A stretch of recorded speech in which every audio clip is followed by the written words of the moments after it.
this, like that, like this, like that, like this, like that.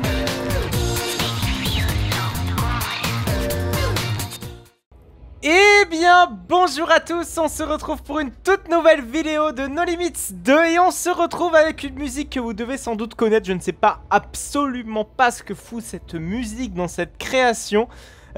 Puisqu'on a en effet affaire à un Intamin, un méga coaster je pense Intamin, un petit peu dans la lignée de Conda. Et oui, encore mine de rien, j'ai l'impression que c'est la mode, hein, ces histoires de méga coaster Intamin. Mais bon, moi je m'en lasse pas perso, donc il n'y a pas de problème, vous pouvez me chier des méga coaster Intamin sans trop de problème. Mais la musique que vous entendez n'est pas d'un méga coaster Intamin, c'est en effet la musique de Ride to Happiness, alias RTH, hein, comme diraient certains. Comme je pourrais le dire, bon et d'ailleurs moi-même, hein. Mais d'ailleurs je vois pas pourquoi il y a la musique de la station vraiment ici, enfin bref, ça m'est complètement obscur cette décision. Mais bon, on va quand même y aller tête baissée, on va aller découvrir cette création. Je pense que ça va me perturber longtemps cette histoire, je vais relever je ne sais combien de fois. Pourquoi? Bref, donc la création porte le nom de Void, en plus la déco est pas nullissime, elle est même plutôt sympa. Et je comprends pas pourquoi avoir mis la musique de RTH. Moi personnellement ça me sort complètement de l'univers. Et en plus c'est pareil, j'ai l'impression que c'est un remix de Tomorrowland. Donc pourquoi avoir fait un coaster Tomorrowland sur un thème qui n'est pas Tomorrowland? Là il y a quelque chose qui m'échappe. Il y a quelque chose qui m'échappe beaucoup. En plus c'est un coaster que je connais très bien. Donc malheureusement c'est pas de chance j'ai envie de dire. Parce que moi ça me perturbe, hein. Je ne veux pas avoir la même création. Les musiques, c'est vraiment traite parce que autant vous pouvez reprendre des petits éléments visuels à droite et à gauche sur certaines zones, ce n'est pas dérangeant. Mais si on reprend exactement la même musique et que la personne connaît déjà cette musique, là, généralement, ça va lui faire sortir de l'immersion et il va dire eh ben putain, je connais ça, mais c'est pas du tout ça en fait. Et donc voilà. Tandis que tu vas mettre quelque chose qui n'est pas en rapport dans le décor, voilà, à la limite, la personne ne va pas le voir, mais quelque chose qui s'entend, on peut pas l'ignorer. Alors que quelque chose qui se voit, la personne peut être occupée à autre chose ou n'y prête pas forcément attention. L'audio, c'est plus que ça. C'est l'élément le plus important, je trouve, dans un coaster, dans la thématique d'un coaster. Alors, évidemment, s'il n'y a pas de thématique et la musique, elle va rien faire. Mais c'est le truc qui renforce le plus dans tout ça. Et ouais, je comprends toujours pas pourquoi. Ok, il y a des effets de fumée. En plus, il y a des très bonnes idées là-dedans. Regardez des effets de fumée comme ça. En plus, à des endroits relativement pas communs. Alors par contre, il y a la... Merde, comment ça s'appelle, la clearance envelope qui est sur le train. Ma foi, pourquoi? Ça, telle est la question. Oh putain, en plus, il y a la musique encore d'RTA juste ici. Pourquoi avoir fait ça? Non, franchement, je suis très déçu de ce que t'as fait. Faut pas faire ça, faut pas faire ça, faut pas faire ça. À la limite, va chercher une musique libre de droit sur YouTube, j'en sais rien. Mais faut pas du tout utiliser une musique de coaster. Déjà utilisé, si tu mets la musique de Romir, c'est pareil, hein, ça va me sortir de mes gonds. À la limite, t'aurais pourquoi pas repris le thème des RTH, c'est-à-dire la patte graphique des RTH. T'aurais fait un live stream, t'aurais fait par exemple, ce qu'on pourrait retrouver à Holiday Park. Imaginez ce qu'on aurait pu retrouver à Holiday Park. Mais là, la thématique ne va absolument pas. C'est-à-dire, là, ça fait un peu thème western avec un thème merveilleux. Steampunk, c'est vrai qu'on n'a pas de note steampunk sur la musique. C'est clairement du Tomorrowland et c'est plus épique slash merveilleux.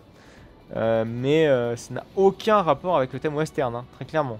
Aucun thème western. Enfin bref. C'était mon aparté, mais j'aimerais qu'on baisse là-bas. Je vous l'ai dit en début de vidéo que j'allais beaucoup en parler de cette musique qui me perturbe vraiment beaucoup trop.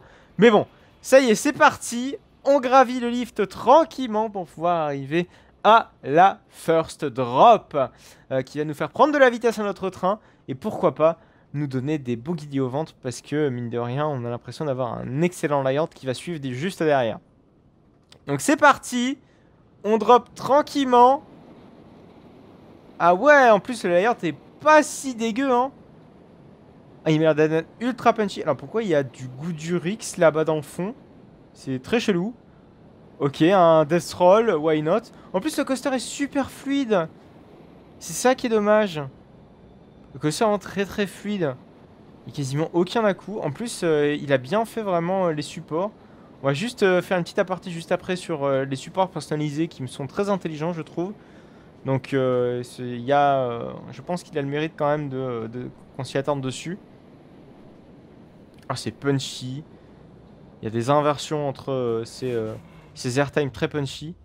Ah, Ah, il y a même, vous savez, un petit son des freins Intamin. Alors, c'est pas nécessairement Intamin, hein, je pense que c'est pas un bruit Intamin parce que, par exemple, les freins de Honda, c'est clac, clac, clac, clac. Oui, c'est vraiment un bruit très, comment dire, pas très agréable, on va dire, mais beaucoup plus bruyant surtout que n'importe quel autre constructeur.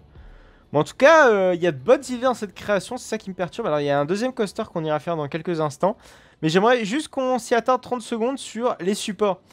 Il a pas fait comme une certaine personne pourrait le faire ou comme d'autres personnes pourraient le faire, c'est-à-dire faire un support qui, je claque, aille dans la rivière. Là, sur une rivière, c'est quand même très compliqué de pouvoir faire des fondations, ça peut coûter très cher. Et là, c'est plutôt intelligent, donc il a fait exactement comme dans Noisette Express à Nigloland, c'est-à-dire d'avoir foutu un support voilà, qui passe au-dessus, une genre de grosse plagne qui passe juste au-dessus de la rivière. Et derrière, voilà, il vient appuyer son rail avec ses supports classiques sur ses supports. Donc franchement, c'est très intelligent, le travail des supports est très bien fait. Et regardez, voilà, il y a des connecteurs, vraiment, il s'est bien fait chier pour les supports. Et même l'éclairage, franchement, le layout, il n'y a rien à dire. Il n'y a rien à dire, c'est juste la thématique. Et même, je pense, sans la musique d'RTH, je pense que ce serait une très bonne création, hein. Sans trop de problèmes. Donc, comme quoi, enlève cette putain de musique d'RTH et trouve-moi un autre morceau, je suis sûr. Sur YouTube, tu peux trouver des musiques copyright free qui permettent d'avoir une musique qui soit dans ton thème. C'est-à-dire le thème un petit peu western médiéval. Alors, ce que je comprends pas, c'est que... Oui, je pense qu'on est plus dans le médiéval. Parce qu'avoir une tour comme ça, du bois comme ça... par contre, les lampes ne font pas très médiéval. On va aller juste y jeter un oeil. Ouais, les lampes ne font pas du tout médiéval, hein. Là, ça fait western. C'est pour ça que je disais que ça faisait western. Parce qu'en fait, la station, quand on est dedans, ça fait western. Et quand on est à l'extérieur comme ça, devant la place d'entrée, ça fait plus médiéval que western, hein. Ça n'a aucun doute. Bon, on va aller tester le Wooden Coaster qui est juste à côté. Autant faudrait essayer de lui trouver l'entrée. Et ça, ce n'est pas une mince affaire, visiblement. Ah, putain, mais il est énorme ce Wooden Coaster. Mais attendez. Mais c'est Patriote, ça? C'est un coaster qu'on a déjà fait de mémoire. Ah non, c'est pas un coaster qu'on a déjà fait. J'ai cru que c'était, vous savez, le coaster américain. En tout cas, sur le thème américain qu'on avait fait il y a quelques temps déjà. Je pense qu'il y a au moins 5 épisodes. 4-5 épisodes. Ouais, il y a de grandes chances. Je pense que je revenais tout juste des US.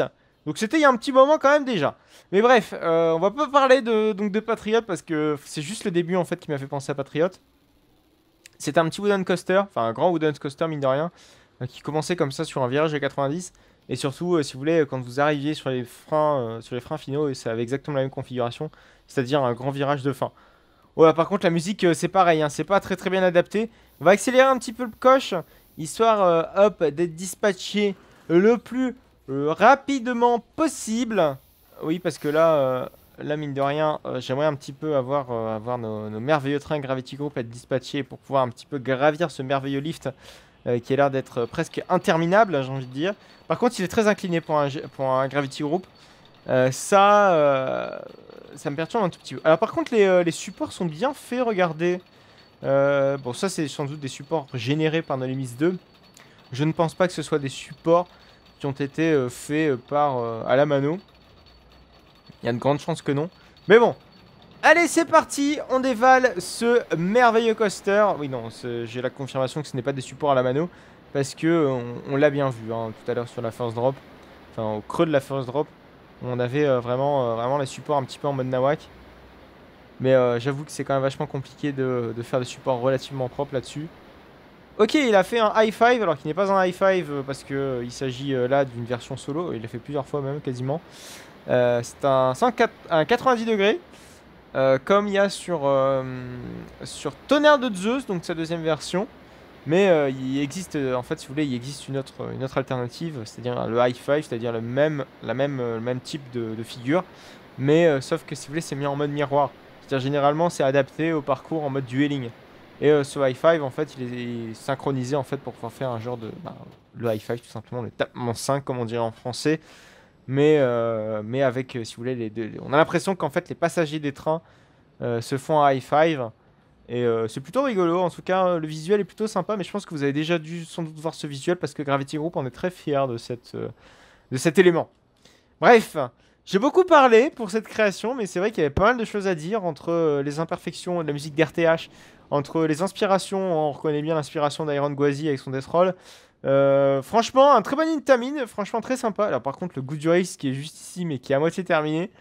Écoutez, pourquoi pas, mais je pense que c'est juste pour faire la skyline, mais la skyline elle a un peu loupé parce que tu vois que les sapins se cognent contre la main spline et je pense que ce n'est pas très adapté en tout cas à l'utilisation d'un... Enfin bref, je pense qu'il aurait fallu couper un petit peu les arbres pour pouvoir y faire un petit peu de place, voilà, pour résumer. Bon, en tout cas, une chouette création, plutôt sympa, mais qui n'est pas exemptée de défauts, et je pense que ça aurait été bien de les corriger, parce que là pour moi, c'est trop flagrant, en fait, c'est trop flagrant pour ne pas être apprécié, et c'est clairement dommage, parce que t'enlèves la musique d'RTR, tu changes rien que les musiques, je pense que ça, on relève d'un petit peu un niveau. Alors après, il y a des formes primitives, peut-être, enfin des formes peut-être un petit peu trop simples, mais ça c'est secondaire, honnêtement. En plus, il a même fait l'effort de faire un petit... Je pense qu'on voit que c'est pas un grand habitué de faire des bâtiments très complexes. Il a même fait l'effort de faire une belle petite fenêtre sympa. Et en tout cas, j'aime beaucoup, sur la place d'entrée, on voit le wooden coaster passer comme ça, là-haut. Franchement, j'adore ce visuel que rend ce coaster. J'aime beaucoup. Voilà, donc c'est tout pour cette création, c'était 21. C'est très compliqué à dire quand même comme nom. C'est pas un nom marketeux, on va dire. Très sympa, mais avec des imperfections, comme je l'ai dit. Bref, on va donc passer à la deuxième et sans doute dernière création de cette vidéo. Et on est parti pour un coaster Arrow qui va faire plaisir à Manadax puisqu'il s'agit de Great American Scream Machine. Alors là, c'est un coaster quand même vachement mythique dans le monde des coasters. Alors peut-être pour la petite parenthèse, Great American Scream Machine, ce n'est pas qu'un coaster Arrow, c'est également un wooden coaster PTC de mémoire qui se situe à Over Georgia. Et Over Georgia, donc ce Great American Scream Machine de Over Georgia, a ouvert en 1973. Mais on en a un autre également qui s'appelle Great American Scream Machine, qui lui est fermé, hein, il n'existe plus, qui était donc à Great Adventure. Et oui, là où il y a Kindaka, comme quoi il y a quoi s'y méprendre, hein, mine de rien, on ne pouvait pas se douter. Enfin, moi perso, enfin si, je connaissais très bien ce coaster même avant sa destruction. Mais mine de rien, le parc a tellement évolué dans les mœurs, mine de rien, parce que quand on parle tout de suite de Great Adventure, on pense tout de suite à El Toro et on pense également aussi à Kindaka. Et on pense pas à ce Great American Scream Machine qui est vraiment... où on sent bien que les parcs Six Flags ont bien tourné la page parce que c'était quand même un coaster mythique, ce Great American Scream Machine. Voilà, donc on va aller le rider, Great American Scream Machine. Je vais le dire beaucoup de fois, Great American Scream Machine, parce que c'est compliqué, Great American Scream Machine. Bref, c'est commence à être chiant de dire Great American Scream Machine. Mais on va aller rider Great American Scream Machine. Bon, je pense que c'est une copie conforme de l'attraction, je pense qu'il n'y a pas de doute. Par contre, il est davantage mis dans une végétation très luxuriante. Je pense que ça aurait été sa thématique parfaite. Parce que, eh oui, notre ami Great American Scream Machine était sur un parking, hein, comme le fait très souvent nos amis de chez Six Flags. À notre grand regret, hein, parce qu'ils font des bons coasters. Mais par contre, quand il s'agit de pouvoir les intégrer, c'est vraiment un zéro pointé. Même en opération, etc. Mais bon, je ne veux pas m'étendre là-dessus parce que ce n'est pas le but. Mais on va aller un petit peu essayer de tester tout ça. On va voir si la reproduction en termes de aérodynamisme, c'était un jeu de mots assez pourri, et correct. Mais je laisserai Manadax juger de cela. Si tu nous regardes, mon cher Manadax, n'hésite pas à donner un petit peu ton avis sur les courbures que va nous donc prendre ce Arrow. Et puis tu vas sans doute quand même bien connaître le layout de Great American Scream Machine. Voilà. Great American Scream Machine, lui, a fermé quasiment à la fin, même au tout début des années 2000. Non, à la fin des années 2000, mais quasiment au tout début des années 2010. En fait, je sais plus, je pense que ça doit vraiment jouer à quelques années, genre 2009 ou 2010. Je ne saurais plus vous dire exactement sa date de fermeture. Et bah, vous savez quoi, j'ai vérifié, c'est 2010 sa date de fermeture. Donc comme ça, on est OP, on est bon. Et on va donc pouvoir être dispatché pour pouvoir gravir ce lift de Arrow Dynamics. Donc c'est parti. Alors là, on est sur les gros transfert track de chez Arrow. Ils sont assez significatifs quand même de ce que fait le constructeur. On reconnaît bien pareil les loops très surélevés que Arrow faisait. Wildfire en est la seule exception. Je sais plus, non. C'est Wildfire. Non, c'est Tennessee Tornado, excusez-moi. J'ai confondu avec le Looper BM. Qui lui s'appelle Wildfire. Mais en effet, Tennessee Tornado, lui, est le seul coaster. En tout cas, l'un des rares coasters modernes Arrow a passé vraiment très bien apparemment de ce que j'ai pu entendre. Grâce à notamment à une évolution, à l'utilisation des ordinateurs qui était plutôt intelligente. Mais c'est malheureusement l'un des rares coasters Arrow Dynamics à être assez unanime là-dessus. Parce que mon Viper, même si j'entends des bons avis et des mauvais avis là-dessus, c'est loin d'être aussi unanime que Tennessee Tornado. Voilà.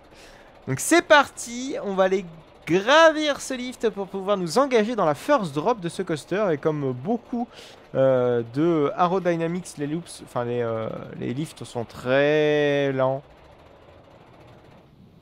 Allez, c'est parti. On entame le premier loops. Par contre, je savais pas qu'il y avait la double spline carrément sur les loops. J'ai pas la certitude de cela. Hein. Parce que pour moi, la double spline est uniquement utilisée chez Vekoma. Et par contre, oui, le dimensionnement des cross-try, c'est-à-dire, je trouve qu'il y a les cross-try, si vous voulez, il y a un écart pas assez suffisant entre chaque cross-try. Il s'est arrêté complètement, Great American Scream Machine. C'est pas impossible, parce que vu la hauteur du Batwing, je pense qu'il vaut mieux que ça aille à une vitesse relativement lente. J'espère en tout cas que Aerodynamics ne faisait pas des Batwing. Ne faisait pas rentrer son coaster à toute blinde là-dedans. Ah oui, en plus t'as des corkscrews pareil qui sont vraiment très bas en termes de hauteur. Donc il y a intérêt à ce que ce soit freiné avant. Sinon, je vous raconte pas la dose de G que prendraient nos passagers. Mais du coup, ouais, c'est une sorte de... C'est un peu frustrant, mine de rien, d'avoir des inversions aussi basses. Enfin, de freiner autant. Parce qu'on a l'impression qu'on prend de la vitesse un petit peu pour rien. C'est finalement un petit peu le même syndrome que certains Giga Coasters de chez BM. On arrive sur les freins finaux avec une vitesse absolument ahurissante. Alors que on aurait pu utiliser cette énergie cinétique pour autre chose, par exemple, pour un layout peut-être plus long. Ou tout du moins ne pas avoir une hauteur aussi excessive. Et puis tant pis, tu fais des économies sur ça, mais tu fais un plus long layout derrière. Enfin, moi, je vois plus ça comme ça. Moi, je préfère en tout cas un coaster qui est pas excessivement haut, voilà, qui est d'une hauteur raisonnable, mais qui se tient sur la longueur. Tandis qu'un coaster très haut, qui en 20 secondes est terminé. Voilà, Red Force en est par exemple le meilleur exemple. Les sensations sont insane au tout début, mais elles sont... c'est très court, quoi. Après, si le coaster durait, je sais pas, 1 minute 20, 1 minute 30, peut-être que Red Force, je pense, serait sans doute peut-être premier de mon classement. Mais bon, s'il y avait un layer derrière, avec des airtime, etc., tu utiliserais vraiment toute l'énergie potentielle du launch. Et bon, c'est vrai que sur les stratas, c'est plus compliqué. Sur les gigas, faut faire un effort. Bref, dans tous les cas, il faut sortir le portefeuille. Déjà que les parcs sortent bien leur portefeuille quand il s'agit de faire un strata. Bon, il n'y a que 3 parcs qui ont sorti leur portefeuille pour faire un strata, c'est-à-dire Cedar Point, Great Adventure, donc Six Flags Great Adventure, et puis notre ami Red Force à Portaventura, bon, qui est à Ferrari World. Donc seulement Ferrari Land, excusez-moi, Ferrari Land qui est donc qui est le parc de Portaventura en Espagne, et Ferrari World qui, je le rappelle, est le parc donc Ferrari à Abu Dhabi. Voilà, c'est pas vraiment le même monde. L'un étant meilleur que l'autre, je vous laisse deviner lequel. Celui d'Abu Dhabi. Bref. Voilà, donc tout ça pour dire que quand on exploite la hauteur, moi perso, je préfère qu'on l'exploite à son maximum. Parce que là, c'est dommage. Mais c'est vrai qu'Aro faisait ça.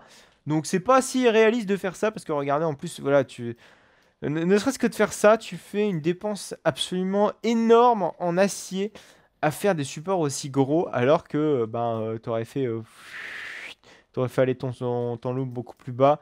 Bah voilà, t'aurais fait une économie de support. Les sensations seraient les mêmes. Hein. Un loop qui soit à 50 mètres ou à 20 mètres, la sensation est la même quand vous avez exactement le même rayonnement de loop. Vous voyez le truc? Donc ça sert à rien. Mais bon, c'était juste du marketing, c'était juste pour impressionner la galerie, pour dire, regardez, on a le coaster le plus rapide, ceci, cela. On a le coaster le plus haut, ceci, cela. Voilà, c'était pour ça que surtout Caro faisait cette technique. Autrement, je pense que moi, personnellement, je n'y vois absolument aucun intérêt. Ne serait-ce que les loops, hein, c'est pareil, les loops genre Dragon Khan, Blue Fire, ok, bon, un loop de 20 mètres et un loop de 50 mètres. La différence n'est pas si fondamentale. Par contre, sur des airtime, sur des zero G-roll, sur des corkscrew, là, la hauteur, ça joue. Sur des inversions roulantes, généralement, ça joue. Mais autrement, voilà. Pas chercher trop à se casser le cul, à faire parfois un petit coaster et peut-être bien mieux, parfois, que des gros coasters fat. On est la preuve avec Amtane qui fait avec du haut de son petit 33 mètres ou 35 mètres et deuxième de mon classement.